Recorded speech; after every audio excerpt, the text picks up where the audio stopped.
Hi everyone, Mike Ricci here from the D3 Multisport podcast, Trust the Process. And this week we discussed nutrition. And this is one of those things in triathlon that no matter how many hours you train or, how hard you train, really at race day, if you don't have the nutrition figured out, it's a tough one. And, I've seen so many athletes have problems, taking in too many calories, not enough calories, not enough fluids, too many fluids, and on and on and on. Well, there's a guy out there. His name's Michael Folan, and he has invented a product called Infinit Nutrition. It's been around 21 years. It is the only product on the market that you can customize, the strength of flavor, how much, you want in electrolytes, how much protein, what flavor you want, and on and on. And it's an amazing product. He's been around a while. It's been a sponsor for D3 for 15 plus years. I interview him here in this podcast, and we talk quite a bit about, the origin of it, some of, what absorption rates look like in common athletes, what the, proper number of carbohydrates per hour to take in. Fascinating discussion with Michael. He's a great guy and really knows his stuff. So if you're interested, please listen, share it with your friends, and give us a like. Thank you. Hi, Coach Mike Ricci here with the D3 podcast, Trust the Process, with Infinit Nutrition owner Michael Folan, coming to us from Cincinnati, Ohio. How you doing, Michael? Doing awesome. Awesome.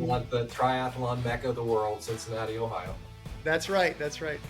I've known Michael since forever, actually when he started Infinit, and that was back in 2003, 2004, probably really got the real first full year for them. They're all over the world. He can tell us how many countries they're in and maybe what countries they aren't in. It's probably easier because they're everywhere. Great product, tons of athletes. They've got a great team on that side. My best thing about Infinit is every time I email somebody, I get an email back in like 30 seconds, which is, unbelievable customer service. Michael, you're a 10-time Ironman finisher. Is that right? Yes. Yeah. And how many Konas? Two? Two. Yeah. Two Konas, 97 and 2004. Right. And probably you can tell us the winds were, hellacious and your mouth was dry and you were trying to like 75 degrees and cool and no wind. It was great. It was a very pleasurable day. Now, the 97 was the Hell Regal year. Yes. And it was headwind both ways. Just awful. And then that was Heather, I think, won that year. That was Heather, 2004, it was just typical hot. No clouds. They all stay up on the mountain. It was just like great. That's awesome. And then you hung it up after that, huh? It was awesome. I loved it. That's fantastic. So let's go back a little bit. I think we met like on a message board, like, not 100 years ago, but like probably 20 or plus. And you were looking. What's that? Was that Gordo's board? No, I think it was one of those original chat boards before Gordo. There was those chat boards you can get on. Yep. I forget the name of them, but they were out there and you could do triathlon or whatever, right? But Ironman had a bunch of those too, that they had Ironman Lake Placid for Canada forums back in the old days. And you were kind of searching for a way to figure out all this nutrition instead of having like, at the time I had like some concoction that had like 7 different things in it, plus gels, plus salt pills, plus you're packed down like a mule going up Everest, right? With all these different things trying to finish an Ironman. And you had the idea of, what if I can get rid of the pills? What if I can have something with the sodium? And tell me about the process of how you kind of figured that all out. Because it's pretty amazing that I think you were the first guy to come to market with all this stuff in one bottle to say, here's what you need. You don't need to have 20 things, but you can put it in a bottle and here you go, right? Yeah, we kind of like to think of ourselves as the company for idiots for the most part, which is that anytime you're out there doing something, be it something long, gravel, tri, mountain bike, ultras, whatever, it's very difficult to do something like that while trying to do a science experiment. And that's essentially what you're doing by mixing all these different things. You don't really know what the density of what's going on in your gut. Sometimes it works. Other times you run into real problems because you put too much in there, then your body has to go into digestive mode. It diverts blood down there. It actually is pulling water out of your system to dilute it in order to get things to pass. You get super bloaty, feel like pregnant. That's the situation that you never really want to be in. So my original partner, myself, he had a science background. I sort of had the endurance background and came up with a platform, which is intact. to this day, we haven't really changed it that much. But it just gives the athlete ability to come in and custom make something that's going to be made for them, that's going to taste exactly how they want. And flavor is a huge component. If it doesn't taste good 7 hours into your day, you're not going to drink it. You just Right, won't. right. And And so for you the have, go ahead. Yeah, for the people that are unfamiliar with Infinite, my favorite thing when I go to order a product is I can use those little sliders to say I want the flavor to be a little stronger, a little less, more salt. How much protein I want in it. I mean, that's amazing to me. Was that from the beginning that you were able to do that? Yeah, that was Wow. the whole concept that, the old stereo slider bars back when we grew up, volume, remember those things? That was sort Yeah. of the ability to give on-demand manufacturing to athletes where they can come up with their own nutrition solutions and then have that truly work. And we've been doing it for 20 years. So it's not like, well, can that really work? Yeah, we've been doing it for 24-hour racing. We had guys I had a guy go 49 hours on straight Infinite. Now, I think that's crazy and insane, but they do it. And so it's just a question of getting the right amount of calories, the right amount of salt, making it taste the way we want. And then the nutrition side of everything that we do gets way simpler. And so that was the original concept. We had the concept, and then I was in Hawaii and met with Joe Friel. And Joe, I kind of laid it out with Joe. I said, Joe, this is what I'm thinking of doing. And Joe gave me the feedback of, it's a great idea, and I can't believe anybody hasn't done it yet. So you get Joe saying that, I'm walking like 3 feet off the ground leaving that Yeah. meeting. And then Mark Allen kind of had the same thing. And Mark and Joe were two earlier adapters and big advocates. And then the whole ultra fit group then, and all Karen Buxton, all those people, it just sort of went like that. And then yeah, it's been a trip. I mean, it's been for 20 years to be able to to live in our world and work with athletes and help people do things that they really want to achieve. It's pretty lucky. It's very cool. Yeah, totally. Do you so not without giving away the farm, when you have somebody that says, okay, I want, 8% flavor versus someone who wants, 50% flavor, how do you mix that product like that? I know you hand mix a lot of things, and is this like how do you make it so is it are you using like quarter cup or tablespoons, and like how are you mixing it all so it all Actually, works? technically, oh no, we have scale weight systems that Scale weight. measure everything. So everything is measured. The hardest part for us is, believe it or not, that scoop, because we do weight. Weight's not a problem, right? We can nail Yep. weights that to the quarter gram, easy, no problem. Boom, boom, boom. But volumes changes on scoop sizes. So when you're doing a custom product, sometimes that can be a little bit cumbersome. But that's just, it's a handmade product. I mean, it's it's not as it's not some big factory out there. We do this, and and we do really, the customer service side has always been important to us, is that if we want, we're a service company, we're not really a manufacturer, I guess, is that we're much more, probably like and similar to what your coaching business is than anything. Yep. Yep. Cool. So let's talk about the evolution. So when we started, back in let's say 2000, 2005, something like that, and we started to, nail in nutrition more, we were talking like 50 to 60 to 80 grams per hour of a Mm-hmm. carbohydrate, right? Mm-hmm. Yep. Times 4 grams. So you're talking 200 to 320 calories, depending on your size and what your stomach can handle and all that. Now, here we are, 2024, talking about 120 grams, Yeah. right? So talk to me a little bit about the evolution, maybe the science behind that, and what we've seen in the studies that show, as power going up or people, pace is better, and all that. Yeah. There's two things that have really changed in the last 10 years. One is the carbs, and the other one is the wearables, the wearable technology. That's another one that's just a huge one. But on the carb side, when we started the Yunder Up studies, which was the go-to study on the oxidization of carbohydrate, is that you could max out. It all had to do with blending carbohydrates. The more types of carbs that you blend together, the higher the absorption rate as far as what your body's actually able to increase, because you have certain receptors that are pulling out certain types of carbs. All So right. by So let me blending stop you them, right you're there. engaging Well, all of those receptors to absorb all of these. So are we talking like sucrose, fructose, and what else? Sucrose, glucose are the primary two. Maltodextrin is Okay. broken down into glucose. So sucrose and glucose are the two mains. Those are absorbed through your gut. Yep. But what's happened is, and those numbers were the original studies by Yasker were about 1.25 grams per kilo of body weight.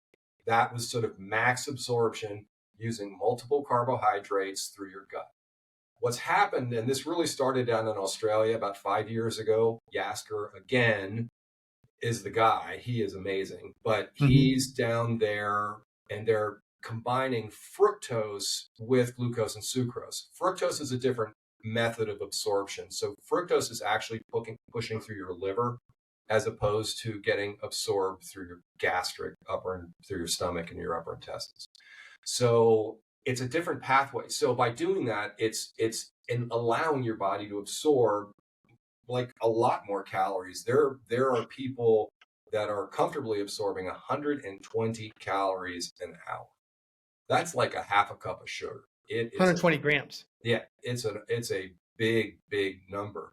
But the and I've been really hesitant on this thing. The other issue, it's sweet. So from a flavor perspective, you got to be aware of that fact. But they're showing huge power gains, like 10, 12%, and people are absorbing it. So you can't ignore that. When you're getting those kind of power numbers coming out of people and their fatigue times are longer and their time to exhaustion is longer, you can't ignore it. So now the evolution has gone from 60, 80. Now we're up in the 90 to 120 using a combination of glucose, sucrose, maltodextrin, and fructose. And so that's been the evolution, and it's been wild to watch. I mean, you know, our business. Remember G push? I mean, there's fads, right? Low carb. I mean, you and I fought that one for 10 years. I just like, Right. look, people, stop. You need carbs. You can't race on no sugar. Anyway, so we fought that. That's gone away, thank goodness. Now we've gone completely the other direction, which is like super carb time. Now I don't think this one's a fad. I don't. I actually think this one's here to stay. I do worry a little bit about what that's going to do to your liver, pushing that much sugar through it over a period of years. I do That's a worry good about point. that. But Yep. I mean, that's how they make pate with goose. I'm just Yep. saying. So it's fatty liver. And so I do worry a little bit about that. But from a performance standpoint, it works. But as you know, as a coach, you got to test on this. It works for Glad some it tested. people. It does not work for everybody. And the only way to know that is to go out there and really kick the tires hard and see if it works for you. Right. So interestingly, back in 2008, I had an athlete do Ironman Coeur d'Alene. This guy's 185 pounds, going for a Kona slot. And we had a nutrition plan. And he gets off the bike. He biked 520 something and ran 312. 185-pound guy running 312. I mean, it's pretty solid. I think he went 920 or 925 or something like that overall. And I said, man, you had a great race. What did you do? He said, I ate everything in sight on the bike. I think I took in 500 calories an hour. I'm like, well, that's impossible. Your stomach would have imploded. He's like, no, I just felt amazing on the run. All I took in was some water and some Coke here and there. I felt fully charged. And I really thought he was just a one-off, right? Like he's just a freak of nature that can just take in all these calories. But maybe that was a sign that I should have said, man, maybe this is something that's possible for more people than just one person, right? So we've seen it here and there, like in real life. We've just never recognized that, wow, this could be something that's actually would work, right? And as you said, some of the studies are saying, look, there's higher power numbers, longer time till exhaustion. I mean, all these things point to this is what we should be doing, right? So it's amazing how things evolve. It really is. And I think that, you know, I used to know this guy that worked in a science lab, and he said, you know, in terms of science and nutrition, we know like less than 1% at this point. Like we just don't. Every person is an experiment of one. You know, Mm. there's no way we can just put everybody in a box and say this works for everybody. But when you get something like this and you get some data with some, you know, hard numbers, now you're saying, okay, so maybe this will work for 75 or 80% of the population, right? Yep. Yep. So, and they got to try it. I mean, they got to try it. Yeah. And another kind of a weird one was that back in the day, I worked with Bjorn Anderson, Mm-hmm. you know, and Bjorn was the 700 watt guy. He really could push a bike. And he He would push puts 55 to 65 RPMs on the bike. I mean, it was crazy. Yeah, but he was 700 calories an hour. And I kept trying to talk him out of it. Like, Bjorn, you can't do that. And he goes, no, I want 700 calories an hour. And I'm like, all right, dude. And he did it. And so maybe I should have been ahead of the curve too, because yeah, so now it's sort of it's really evolved and it's really exciting. So obviously we at Infinite do the custom thing where you can do a 90 or 120 gram mix, but you can adjust the salt levels, you can adjust the flavor levels, and do all that to try to get it to the point where it tastes good. And no other company does that. So I mean, that the 120 it's a lot. You got to try it, see if it works for you. And do you recommend like just dialing down the flavor on that because it's going to be a little strong with all that sugar? No, not really, because it's going to be sweet. It's mainly bump the salt up. Bump the If salt up. Okay. Yeah, salty's good. And the thing that's interesting is from just a flavor perspective, we as endurance athletes, what we are craving in the run is pretzels, it's potato chips, it's pepperoni pizza, it's salty stuff. You're not craving cookies and cupcakes. It's candy. What you're looking for is salt. And what drives people to really drink a lot is salt. So having a salt background, while sounds a little bit counterintuitive, when it comes to endurance athlete, when that liquid gets warm, you can drink the chicken soup, no problem. So warm, salty liquid is still super drinkable and it just goes down. So I think people consume a lot more of it because it's got that salty deliciousness you're looking for, especially on hot, long days. That makes sense. That makes sense. So there's a new product on the market. We don't have to talk names or anything, but they're going away from the normal stuff and kind of putting stevia in their product. Like, what's your thought on that? I mean, I've seen so much backlash on this, and for Ironman athletes to be using that over a 10, 12, 14-hour race, to me, it seems absurd. I just don't understand why. I mean, okay, fine, you need sweetness, but why wouldn't you put in something that, well, number one's natural? And I know it's natural, but not really. And that's actually going to be additive. You want calories, right? I just, for the life of me, I just don't understand it. And I don't understand the high flavor. I mean, it's a super nichey market to go after high flavor, but nobody wants high flavor when it's hot. Nobody wants high flavor after you've been going for 3 or 4 hours. I mean, Right. regular Gatorade, you got to cut it with water. This is stronger. I'm just missing it. Is And it a plus, it's just not cheaper? enough calories. Is it a cheaper filler? Is that the idea? No, I don't flavor. If I had to take a wild ass guess, they worked with a flavor scientist that's not an athlete. Hmm. That's my guess. Got it. All right. Well, let's fast forward a little bit. So here we are. You guys have been doing some. I've sent my athletes to you for at least 10 years now to say, hey, call up Infinite. They'll set up your sliders for you. They'll talk you through the whole thing. If you don't like it, you can send it back within a couple of weeks. They'll redo it for you. No money lost on you, and that's great. But now you guys have come to, I will say, to see the light, Michael, to get paid for this great service. And now you've brought in the way to measure the salt loss, the fluid loss, and add all this together, which is your new service. Let's talk about that a little bit because I'm stoked. I'm completely stoked for this. Thank you. Yeah, it's really exciting. So we've been doing this forever. So we've worked with a lot of race car drivers, Indy, NASCAR, because we're close to Indianapolis. We've got a great relationship with a company called PitFit up there, and I've got to know Kanan and all just really cool stuff. But we've been doing sodium sweat rate testing in coordination with them for years. And so we're like, look, we can do and set up formulas for free, which we do still to this day. That's not a problem. But people with the innovations in wearable technology, you have these patches now that you can monitor sweat rate, gets really solid sodium numbers. We can then help people with their actual race, for the nutrition side, for their training and their racing, get them all set up on the custom side, but that's all going to be based off of data. We haven't had that. It used to be, do you sweat a lot? Do you cramp a lot? That's sort of where you get to your salt number. Now I can get a salt number and I can do it easily, and they can send us the files, and then we can literally create mixes based off of the data.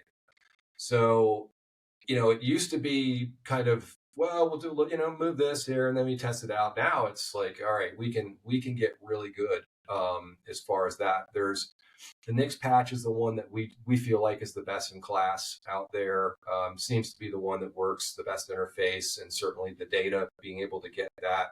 So what we're doing is working with coaches and individual athletes where we'll help them. They'll get all their data, with supply them with sample workouts where we're going to get the best data from, then interpret that data, provide a nutrition roadmap back to them. That's going to give them all of their numbers, their sweat rate, sodium, potassium, and then what are the steps that you need based off of your information to how do you fix your issues, or this is the plan that you need. And then we'll actually do custom mixes off of that. And then if depending on what package you do, there's either one meeting or two. And in 2 meetings, I mean, you'll be set for the summer. I mean, boom. Then we provide that roadmap back to the coaches too, so they then can take the data, look at it, and then help their athlete with their training based off of the numbers that they're saying. So it's a really good situation that I think we can help the coaches as far as getting really good data back to them for their athletes. We can get their athletes set up based off of data on custom formulas made specifically for them, and they're going to race better. They're going to definitely race better. So I get a happy coach, I get a happy athlete, and that's sort of the system. So it's just adding into what Infinit already does, and I think we can provide really good value for people for not a lot of money, where they're really going to be dialed in for the summer. That's awesome. So let's take a step back. So tell me, how often should I test? Should I test in the spring, the summer, the fall? Should I just test once? Because I mean, obviously, I live here where it's dry, so we have 20% humidity, not super humid, but it can get hot, right? Where you are, it's humid and hot, right? You get the 90 plus humidity days, and it might only be 80 degrees, but you're soaking wet. So if I live let's just say I live in the Midwest, do I want to test a couple times a year? Do these things change much? Or do I just want to do it, once it gets hot, early July, and then I'm set for the season? Yeah, I would do it. You definitely want to test. I know that there's other companies out there that say your sodium numbers are stagnant. That's not true. That's not. If you get your sodium tested once, that doesn't mean that's what you excrete all the time. And that's the problem with some of these salt-based solutions out there, is that salt's variable. If you go have sushi and you drink a bunch of soy sauce, your salt numbers are going to be through the roof the next day. We typically are giving our athletes an indoor workout, an outdoor workout, and recommending testing throughout the year, because salt numbers change, your sweat rate changes. Your sweat rate changes as you become fitter. Everything kind of changes. The more fit you become, your body just sort of changes, and it's important to kind of know what's going on. So testing ought to be done, I think, early season to get a good handle, but just on a continuing basis. With the Nix patch, you get 4 patches with the actual Nix unit, and then you can get 4 refills. That's 8 tests over a 90, 120 day period of time. I think that's enough to get a really solid handle on what you're doing.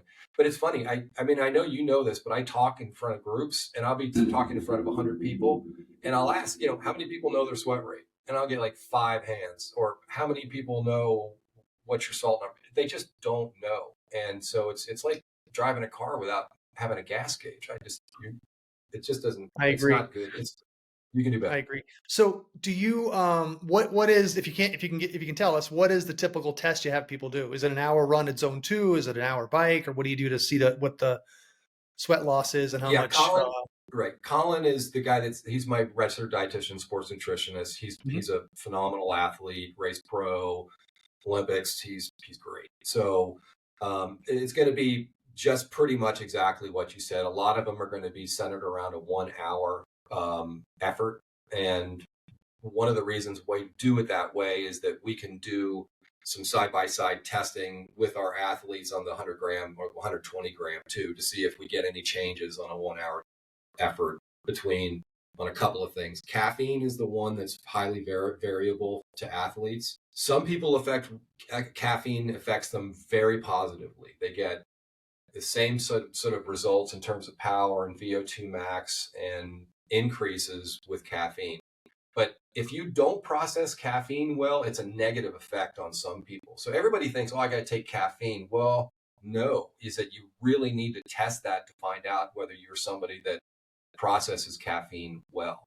That's all genetic. It's based off your DNA. So that's 1 hour time trial with caffeine without, one with a high carb mix, one without. And that way we're gauging in on what's really working for them for them in particular. So, yeah. And then I think one other one would just be, I'm sure Colin's got a longer workout in there too. If you're an endurance athlete, we want you to go do something for 3-4 hours and give us the numbers on that. Right. Makes sense. Yeah. I'm glad you brought up the caffeine. There's always been talk of how much caffeine per hour. Like you said, it depends on how your body modulates it and all that. But there was a woman a few years ago. I think she was top 5 at Kona.